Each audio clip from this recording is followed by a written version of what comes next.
In the story of Destiny, characters grow and evolve as their personal story develops. They stay true to their nature during their changes, but the stresses of such a violent and uncertain existence makes drastic life choices inevitable. These kinds of choices go far beyond what profession to pursue. These are the kinds of choices that alter the course of history as a whole. Such is the life of Uldren Sov, brother of Queen Mara Sov and prince to the Vestian Throne.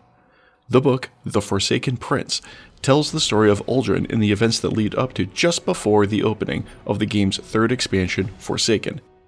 In Part 1, we learned about how Uldren and his buddy and master sniper Jolyon talked about getting into the Black Garden and were able to utilize Cabal artillery fire to take down a gate lord guarding the threshold, allowing them to enter. In Part 2, we pick back up with the crows having just entered the garden and not entirely sure of what to make of it all. This is Video Game Crosstalk, and I hope you enjoy this Destiny lore video.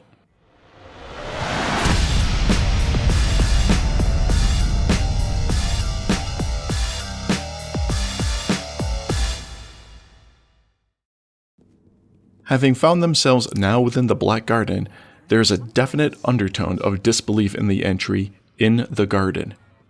Things appear normal on the surface, but upon closer inspection, it doesn't make a lot of sense. There is rain coming down, but not exactly from the sky? One thing is for certain, which is that in here, in the garden, everything grows. Even Uldren's fingernails are growing at a visible rate. They agree that they need to keep moving and attempt to scale up the chasm. Jolyon grips some vines to haul himself up, but they try to coil around his wrist. Tiny teeth, shaped like letters, saw at his skin. He stares at them, starts to say something, and jerks his arm away. The entire scene is bizarre. In the garden, everything grows at an accelerated rate. Being that this is a Vex construct, we can assume that they are using it for some purpose. But also, we know that almost everything that the Vex do is rooted in some kind of digital simulation to be analyzed for future use. This digital existence is reinforced when Uldren and Jolyon investigate their surroundings just beyond their superficial surface. They move down the length of the chasm, green mist swirling overhead, ankle-deep in a wet compost of flower petals and rich black soil. Wide, flat beetles with arcing horns wrestle in the earth. Uldren flips one on its back. The beetle has no interior. Seen from below, it is just a hollow shell. Jolyon pulls up a fern, and its roots are branching metallic threads of a circuit board. Tiny squirming things shaped like wet microchips mill in the exposed soil. The life here isn't even real. This entire existence is a simulation. Uldren is absolutely consumed with awe at this moment and runs forth gleefully in search of something. Anything, really. Anything that may finally earn him that treasured praise from his sister that he desires oh so deeply. In the following entry, On the Hunt, the crows discover they are not alone. They begin tracking a lost Cabal legionary through the Garden of Flower Fields.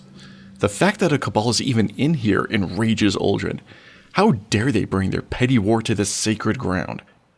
As they continue to track, the red flowers give way to low grasses, and the wind whispers soft words, sentences, with just the beginnings of syntax, the cadence almost musical.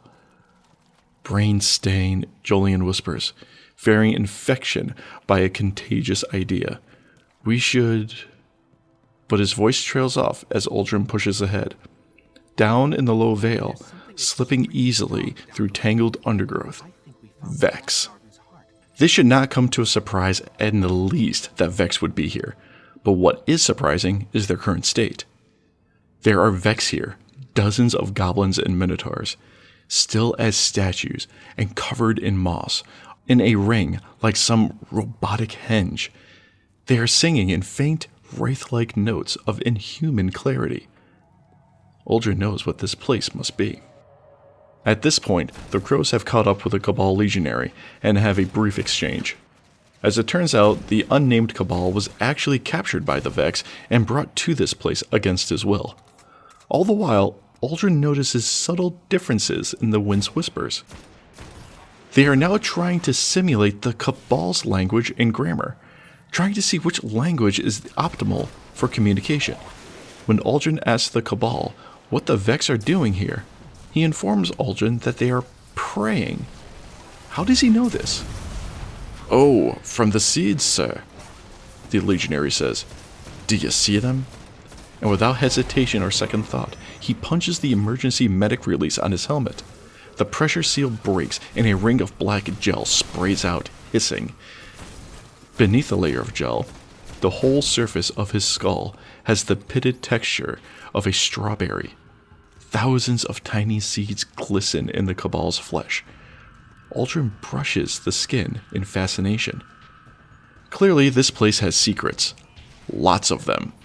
Jolyon starts to freak out a bit, but Uldren accepts this as a logical response. But still, Uldren can't help but wonder what type of treasure he may be able to pull from this place that would ultimately earn him that just out-of-reach prize of Mara's praise. The next two entries, After the Heart, Parts 1 and 2, describe the events that happen once Uldren returns back to his sister, Queen of the Awoken, Mara Sov. He presents her with a simple gift, stating that he has gone picking flowers. Asphodelia is its name. He kneels and offers it to his sister. It grew only in the Black Garden until today. We will plant it here in our dominion, where I know it will take root and flourish. It will remind our people of our twin heritage. Yes, Uldren has picked one of the flowers from the Black Garden and presented that to Mara as his prized gift. This is it. This is his moment, finally. There is no way that Mara cannot be impressed. He took initiative, ventured into forbidden territory, and came back alive with a magnificent trophy. But, for a terrible moment, Mara is unreadable. She smiles and beckons. Our brother has attained the Black Garden and returned to us. Come forward. She peels a single petal from the flower and lays it across her fingertip, holds it up to the light. Magnificent. Uldren, see to it. Okay. Uldren was hoping that Mara would tend to it herself rather than passing the task to one of her subordinates, but what is even more shocking is the last line of Part 1. Afterward, in private, she is silent and still. He tells her everything he remembers. Did you see the heart? She asks softly. This thoroughly confuses Uldren for a moment, because, let's be honest, he has just witnessed all sorts of clandestine images. But then, his memories begin to blend in ways that simply do not make sense. He remembers things like fruit that appeared heavy and shaped like ghosts, a female Cabal in a bathtub scrubbing herself with a wire brush. Nothing that makes an ounce of sense, like all good dream states operate. Mara gets impatient as Uldren begins describing, hypothesizing what the garden could be. She repeats her question.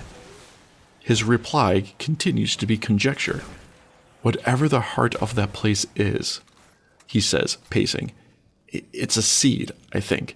A seed left behind to grow, like a node of glimmer, or the idea strikes him like a thunderbolt, or a tripwire, bait to attract those who seek out and destroy what they don't understand. Bait for guardians, bait to mark some milestone in the traveler's recovery. As one can imagine, Mara is none too happy with what Uldren has done. They have a tense exchange, with Mara demanding to know if Uldren is devoted to her. And if so, then why does he defy her?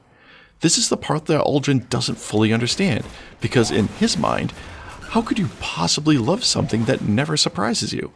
And to surprise Mara has been his goal this entire journey thus far. In the next entry, Jolyon, Uldren finally catches up with his sniper buddy for the first time after returning from the garden. It is unclear how much time has passed, but it is clear that it has been a significant amount. When Jolyon asks why Uldren has not been at the range, Uldren kind of drifts off in thought. In truth, Uldren has been dreaming and recording his dreams, pouring feverishly through the Origin libraries, searching for confirmation of what his heart wants so desperately to be true. The future of the Awoken could lie in the garden. Uldren desperately wants to learn how he can leverage the secrets of the garden to help elevate the status of the Awoken and ensure their survival. He also wonders if there is deeper meaning to the garden. What if the garden is the traveler's antithesis? What if the Awoken can find in that garden a new place of balance, an equal potential between the darkness and the light? As the light brightens, the shadows deepen. Uldren suddenly snaps out of it when he realizes that Jolyon has continued the conversation without him. They agree that what they really need to do is talk about what they experienced in the garden, which I am sure would be emotionally beneficial for the both of them. But also, Uldren realizes that while Jolyon is a heck of a crow, this wasn't a covert ops mission. Jolyon will be recording what they saw and experienced while in the garden. At this given moment, it seems that Uldren isn't sure what to think of that. Jolyon then asks if Uldren will finally make an appearance at the range the following day, but Uldren claims to have work to do. In truth, Uldren is already getting lost in his own little daydream. He is already trying to imagine how Mara would react if he tries to turn the Oracle engine on the garden. The things he might learn, the things she will surely want to know.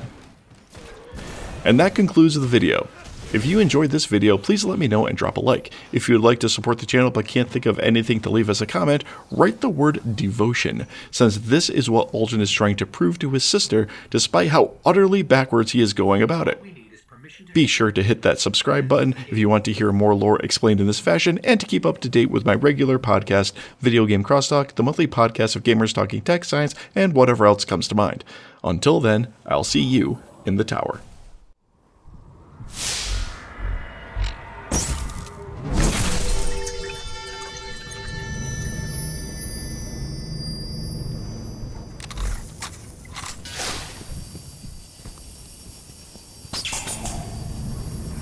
The heart of the Black Garden. Well, here goes nothing. Or everything.